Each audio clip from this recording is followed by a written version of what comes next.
Au 11 de la rue de l'Arcade, il y avait une maison close pour homosexuels. En janvier 1918, il y a une descente de police. Au milieu des soldats qui étaient là, de quelques hommes politiques, ils chopent Proust Marcel, rentier, 102 boulevard Haussmann. Ça n'aura pas de conséquences pour lui. Le seul qui, lui, va subir les foudres de la justice, c'est Albert Lecuzia, qui est un personnage mythique. Walter Benjamin raconte qu'il est venu le voir et que Lecuzia se présentait en disant « Bonjour, c'est moi Jupien ». Et il montrait une armoire dans laquelle il y avait plein de lettres.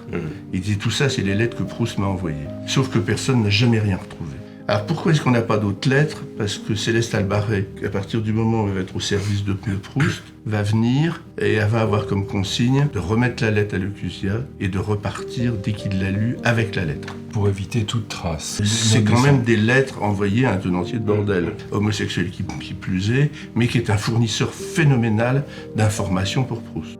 La lettre qui est là est une lettre de 1913. Quand on la lit vraiment en détail, c'est en fait pour expliquer pourquoi il ne va pas rentrer dans le tour de table du premier bordel pour garçons que va créer Lecuzia. Proust finira par rentrer dans l'affaire, puisque quand il achètera le bain-douche à la fin de 1913, on est quasiment sûr que Proust a mis de l'argent dedans. Et surtout quand il va acheter l'hôtel rue de l'Arcade, Proust fait partie du tour de table. Il va carrément fournir des meubles dans la maison close. C'est la seule lettre qu'on connaisse de Proust à Albert Lecuzia, et c'est surtout un Proust menteur qui ne veut pas dire non à l'investissement, mais trouve des bonnes raisons, ce qui fait qu'il se met spécialiste de l'économie à ce moment-là. Encore une fois, quelques feuillets de papier qui révèlent un océan d'informations.